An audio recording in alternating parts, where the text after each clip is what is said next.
I wasn't supposed to find this. The box was buried beneath 3 generations of dust, sealed with brittle string and a wax crest that had long since melted into an unrecognizable smear. I had been combing through the archives of the old Suffolk Historical Society for something else entirely, a faded map of 19th-century Boston tenements, when the clerk, yawning and distracted, waved me toward a locked basement that hadn't been catalogued in decades. The air hit me first. Thick, wet, sour, like the breath of something that had been rotting in silence for far too long. My lantern caught the walls, limestone sweating black, streaked with mildew-like veins. Every step sent up a cough of powdery dust that clung to my throat. The box waited on a shelf half-collapsed under its own weight. Its surface bore the indentation of handwriting, J. Pomeroy, in a child's nervous scrawl. But the year below it, scratched hastily into the lid, froze me, 1871. Inside, there were fragments of something that should have been destroyed, torn ledgers, charred scraps of paper, and one sealed letter, its envelope fused shut by some ancient spill. What unsettled me most was the ledger itself. Every page was warped by damp, but the ink still screamed through the stains. Case file 1429, juvenile, male, age 12. Recommendation, indefinite custody. The same name surfaced again and again, sometimes in full, other times scratched away so violently the paper was nearly pierced. Jesse Harding Pomeroy. My pulse stuttered as I read further. There were blacked-out pages, entire sections obliterated in ink so thick it glistened even under the dim light. Yet between them, fragments survived, a boy's face described as wolfish, asymmetrical. The number 7 etched in margins, circled, sometimes repeated 3 times. References to the doctrine, but without context, always capitalized, like a creed too dangerous to write plainly. I should have closed the ledger then. I should have placed the box back onto its grave of shelves and let the stone swallow it again. But the letter drew me in. It was addressed not to a family member, nor to the courts, but to the superintendent of South Boston School for the Feeble-Minded. The letter was brief, and worse for its brevity: you are not to release him. His mind is not his own, but another's. The boy obeys voices that do not belong to God or man. The number will grow if he is unbound. It was unsigned. I found myself shivering, though the basement was heavy with heat. There was no logical reason for it, but I felt watched. The shelves seemed to lean inward, groaning softly under their forgotten weight. Somewhere behind the walls, water dripped with the patience of centuries. The rational part of me whispered excuses: children kill, yes, but history remembers them as aberrations, not doctrines. Records exaggerate. Fear distorts. Yet my hand lingered on the charred edges of those documents, and I knew this wasn't exaggeration. This was containment. I carried the ledger upstairs, against the clerk's casual warning, that section's not meant for researchers. His tone was flat, almost rehearsed. He didn't even look up when I left. But the name would not leave me. Jesse Pomeroy. 12 years old. Case file 1429. And the phrase that scratched against my mind long into the night: his mind is not his own. This wasn't just an artifact. It was an instruction, one that someone, for reasons I didn't yet understand, had tried desperately to bury. And now it was in my hands. I told myself it was simple archival curiosity that brought me back the next morning. But the truth was less flattering. I couldn't sleep, not with the letter's words gnawing at me: his mind is not his own. The Suffolk Historical Society clerk wasn't at his post this time, and no one stopped me as I carried the ledger across Tremont Street toward the dim brick hulk of the Massachusetts State Archives. I wanted to know what South Boston School for the Feeble-Minded had been. I thought it would be straightforward, an obsolete asylum, shuttered and demolished like so many of its kind. But when I typed the name into the microfilm index, the system hesitated before spitting out a single entry. Founded 1855. Expanded 1869. Closed, no date given. The official records described it in glowing terms, a beacon for the humane instruction of unfortunate youth, overseen by the benevolent Reverend Dr. Olcott Sterling.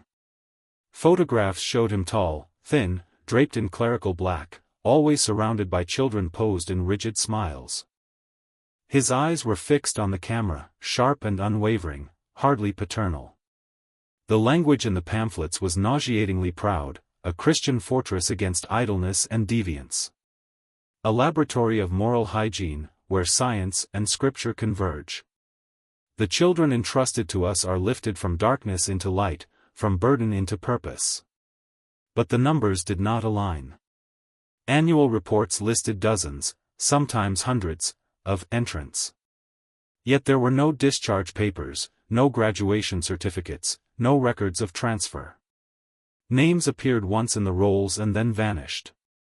The ledger in my possession was the only surviving trace of one of them, Jesse Harding Pomeroy. One file I uncovered, brittle and half-erased, bore a handwritten note from a state inspector in 1870, "The students are pale, uncommunicative, prone to tremors." When asked about their lessons, they refer to recitations of the doctrine. Reverend Sterling dismissed my concerns, saying they are being cleansed for service. He spoke of numbers, not children. The ink trailed off mid-sentence, as though the pen had been snatched away. More troubling still were Sterling's sermons, reprinted in the Boston Daily Advertiser. He wrote not of charity but of the shaping of vessels for divine intent. His words were more akin to alchemy than pedagogy. The clay of childhood must be broken and remolded, not indulged. God demands not innocence, but instruments. It was no surprise, then, to find a margin note in one archived sermon, penned in a different hand, "He means them." The children. What chilled me most was the silence around the closing of the school. There was no date, no declaration, no demolition notice.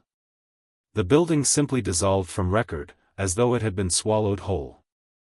City maps from the 1890s show the parcel as unregistered property.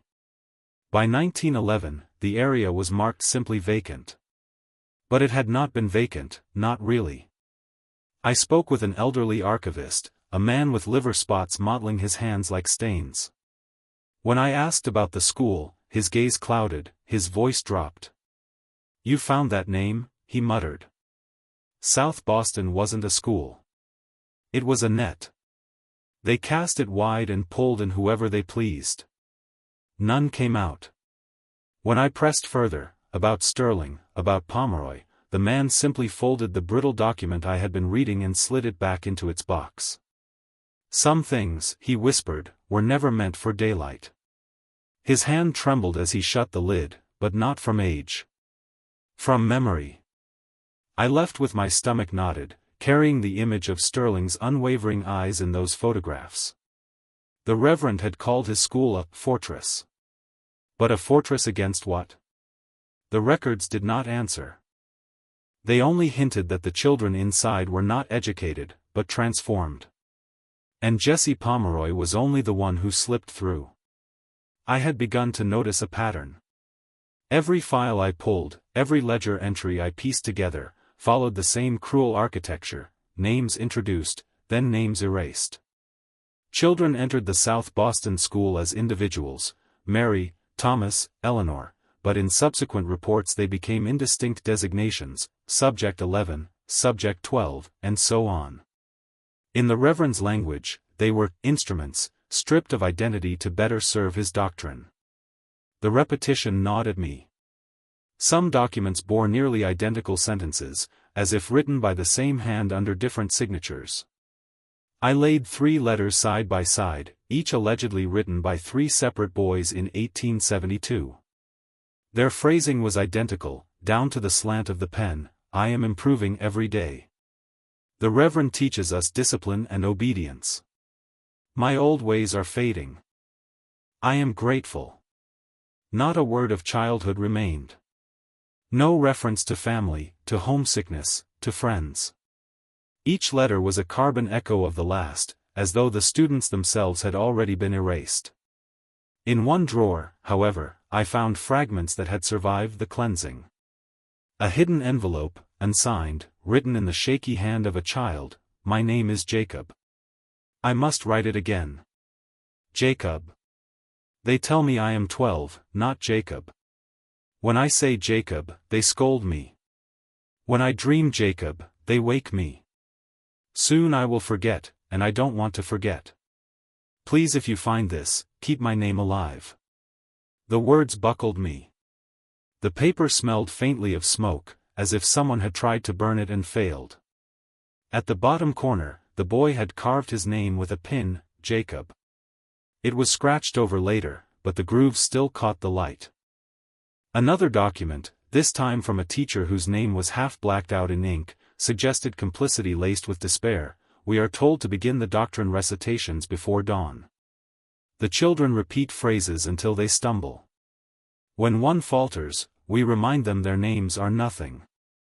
Their birthdays are nothing. They belong to number and creed.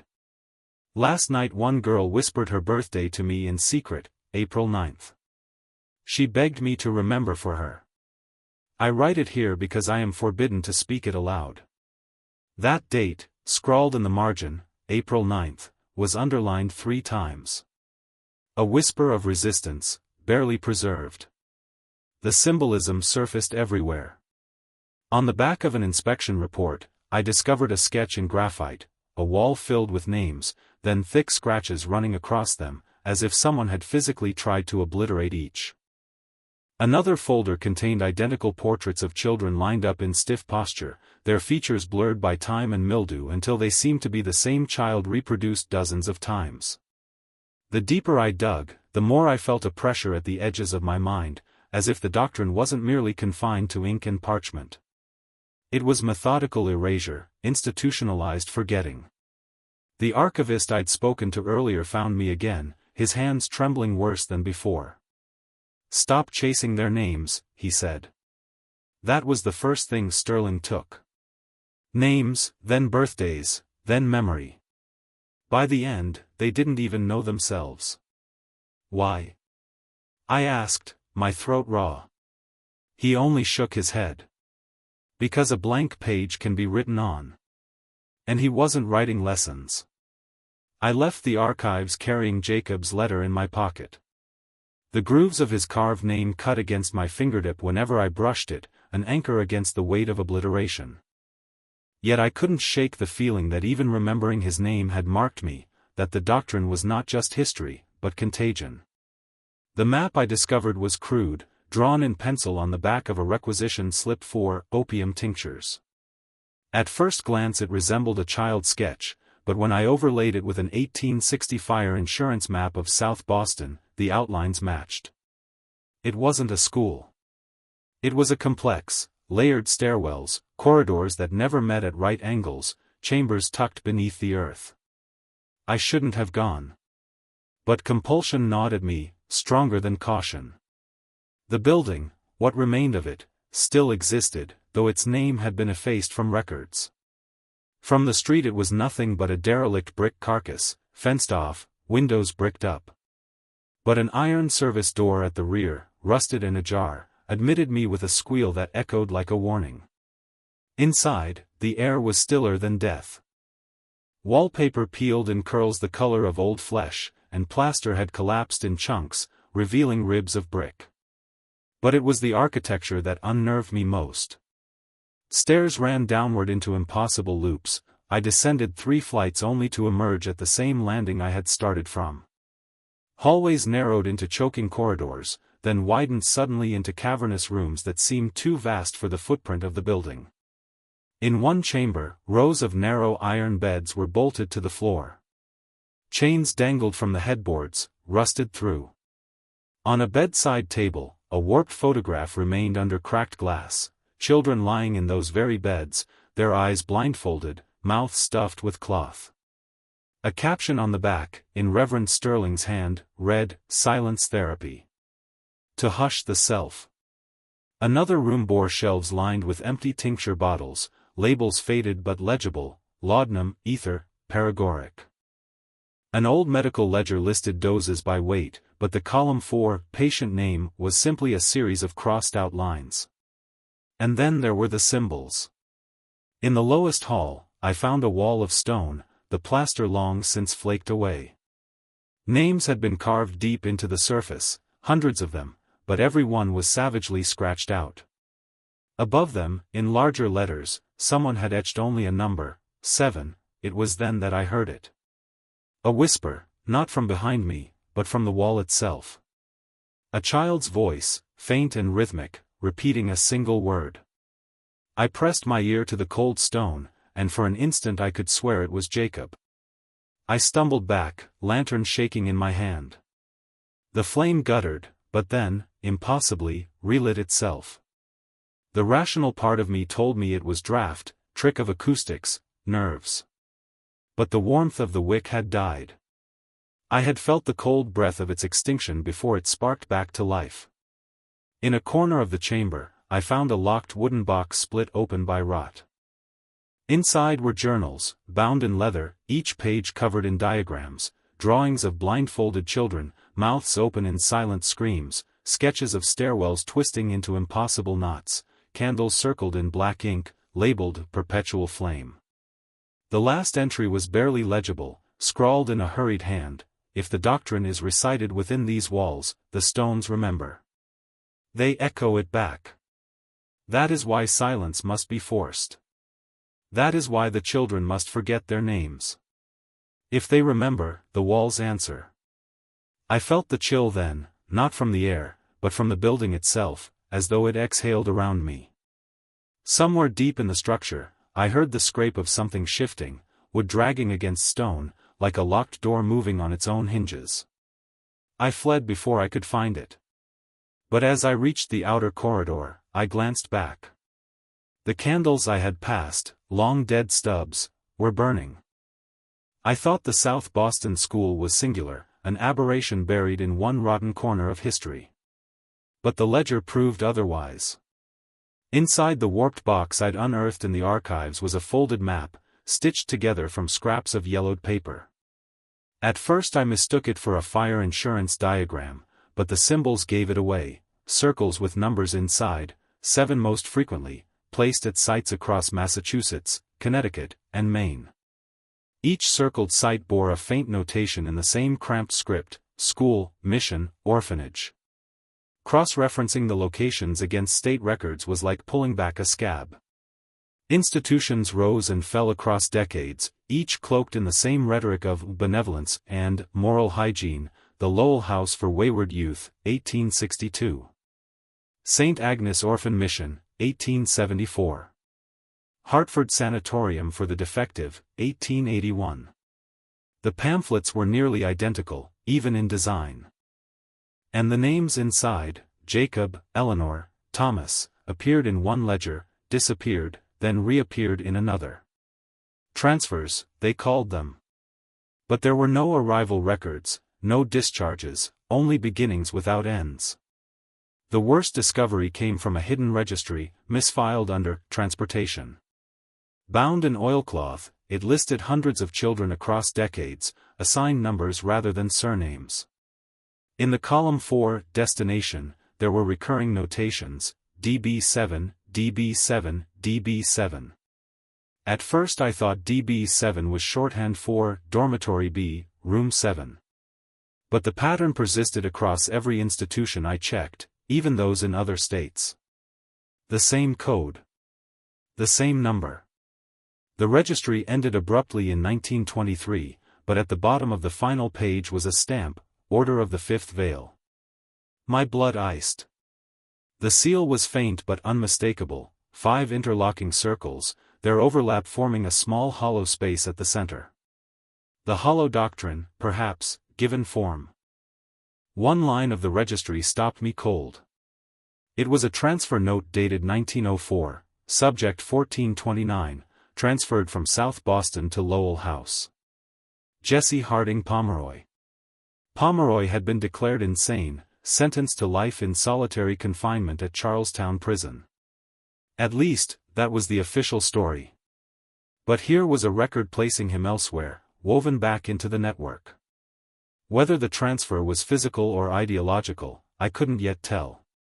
I nearly closed the ledger then, until I saw my own surname. There it was, under 1911, subject 883, Bilodeau, transferred Hartford to Lowell. My great-grandmother's maiden name. The archivist's words returned to me like a curse: some things were never meant for daylight. It explained the fragments of silence that haunted my family history, an entire branch that died young, a woman who refused to speak of her childhood, birthdays lost. My grandmother, when pressed, used to murmur a phrase I never understood until now: the daughters of silence keep their own. The deeper implication struck me. This wasn't a school. It wasn't even a single doctrine. It was a system, interlocking, deliberate, generational. And someone had ensured its survival, long past Sterling's sermons. The last page of the registry contained only one sentence, stamped rather than written: the names will be lost, but the number endures. And in the margin, etched so deep it tore the paper, 7, I had reached the end. Or what passed for it. The registry, the journals, the photographs, they weren't fragments anymore. They were proof. Enough to tear open every veil, to drag the hollow doctrine screaming into the daylight. And then I found the film reel. It was tucked inside a rust-flaked ammunition canister, buried under a mound of forgotten ledgers. The reel was brittle, the celluloid warped, but I threaded it into the archives projector with shaking hands. The grainy image flickered to life: a dim chamber, stone walls, rows of children in identical uniforms. A priestly figure, Sterling, or one of his inheritors, moved between them, laying hands on bowed heads. The children did not speak. Their mouths were sewn shut with black thread. The priest lifted one boy, 10, maybe 11, by the chin. The boy's eyes rolled toward the camera, wide, desperate. And then came the whisper, faint beneath the static, yet clear: will it matter if I get out? The reel burned out then, the image dissolving into smoke, leaving only the faint smell of scorched acetate. I sat in darkness, the question burrowing under my ribs. If I exposed all this, Sterling, the Order of the Fifth Veil, the doctrine's living successors, the world would recoil. Yes. But the names in those ledgers were not just relics. They were families. My family. Hundreds of lineages, tangled in shame and silence. I would be condemning them to live as footnotes of horror, forever shackled to an inheritance of erasure. And yet, if I buried it, if I let the archives swallow it again, then Jacob's letter, the girl's whispered birthday, the children with sewn mouths, they would vanish all over. Forgotten, erased, twice killed. The archivist found me there, hunched over the smoking projector. His eyes were hollow. "We all face it," he said softly. "Truth or mercy. But not both." My hand tightened on Jacob's letter in my pocket. I could almost feel the grooves of his carved name pressing into my skin, begging not to be erased. But I saw, too, the name of my great-grandmother in that registry. The weight of bloodlines, futures, already knotted into the doctrine's shadow. The choice came like a knife's edge. I gathered the ledgers, the registries, the photographs, and Jacob's letter. Carried them into the stone-walled chamber beneath the school, where the scratched-out names and the etched number 7 glared from the wall. I laid the papers in a pile. The match trembled in my hand. When the flame caught, the air seemed to tighten.